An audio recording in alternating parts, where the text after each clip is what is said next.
I'm Ian Wardropper, director of the Frick Collection. I'm standing in the enamels room, which has had that name since 1916, which is when Henry Clay Frick had the opportunity to select really, a group of some 40 Limoges enamels from the collection of J.P. Morgan. He was so smitten by this collection that he gave up his personal office, this space, in order to have a room to display these enamels. One of the wonderful things about the Frick collection is that almost all of these artists are represented. All of the types, from flat plaques to ewers and other kinds of vessels, can be seen, and the principal subjects as well. This large, double-tiered triptych of the Passion of Christ is from the workshop of Nardon-Pénicaud, and this dates probably from the mid-16th century. As one goes through the various scenes, one begins in the upper left with the Way to Calvary, where you see Christ bearing the cross, and look closely at the image of Christ on the veil, which is almost miraculously depicted. The figures are all the same scale, the horizon line continues across, and they are all before a starry night sky. The artist has used a variety of brilliant colors that were possible as they were developed through the 16th century. This second Limoges, by Jean Pénicaud I, who was a cousin of Nardon, is also a triptych, and one sees in the center what is really a Renaissance room with a brilliant pattern of white and black tiles on the floor and classicizing columns in the background. The scale of the figures is even larger. If we focus on the wing to the right, you see Christ at the column, and you see an example of one of the most brilliant forms of manipulation of craftsmanship that Limoges enamelers practiced, which is called enlevage. Underneath the white skin is a darker ground, and then a light layer on top. And the artist has scraped away and reduced and thinned the outer white layer so that it seems almost like translucent skin. In addition to religious subjects, Limoges enamelers often practiced secular ones as well, and one of the most charming in our collection is by Colin Noyer, dating about 1545, and it's most likely a marriage casket, and is covered with this brilliant red ground, and on top of that, children are enacting different scenes of courtly love.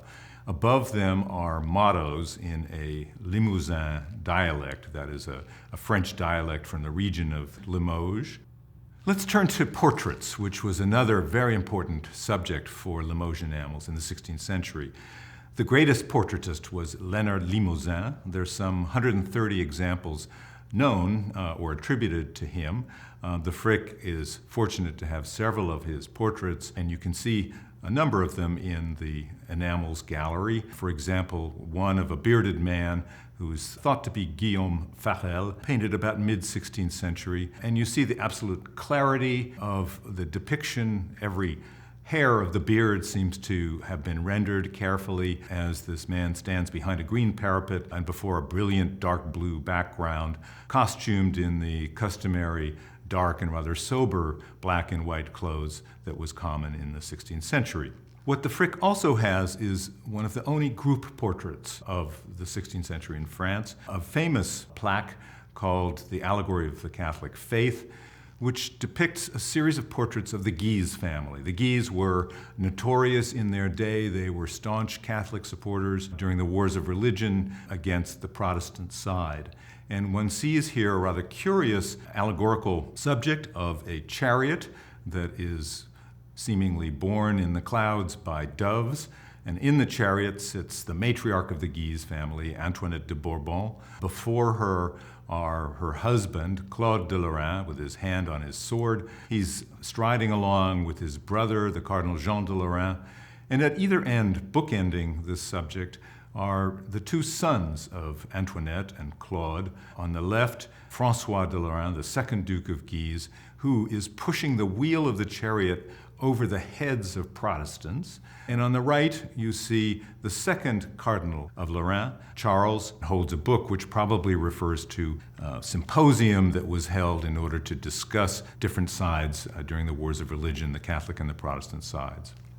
If we look at this ewer by Pierre Raymond of the late 16th century, it depicts two scenes of Moses. On the upper register is the gathering of manna. On the lower register is Moses leading his people across the Red Sea, which then closes to engulf the Pharaoh and his army. And Pierre Raymond loved brilliant colors, and you can see his adoration of pattern. On the top, the manna is scattered almost like snow across the surface. On the bottom, the Red Sea is rendered as a series of curving lines of waves as the figures of the soldiers poke their heads above these patterned waves. Let's look at this taza by the Master Eyes See.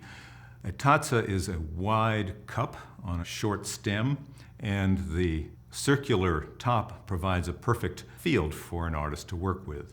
And you'll notice in the upper corner that it says G and Roman numerals 19. This stands for Genesis 19. He shows Lot and his daughters who get him drunk and seduce him. And in the background, you see Lot's wife, who has been turned to salt. And behind that, the burning city, which is brilliantly rendered through a combination of gilding and red translucent enamel. Finally, let's look at objects that are probably from the beginning of the 17th century and by a woman practitioner named Suzanne de Cour. They're salt cellars, a pair of them. You would have had salt in the receptacles on top and just used your fingers to pinch out the salt. They're done in a kind of sprightly style associated with Suzanne de Cour, very bright colors, and they show scenes from the life of Orpheus.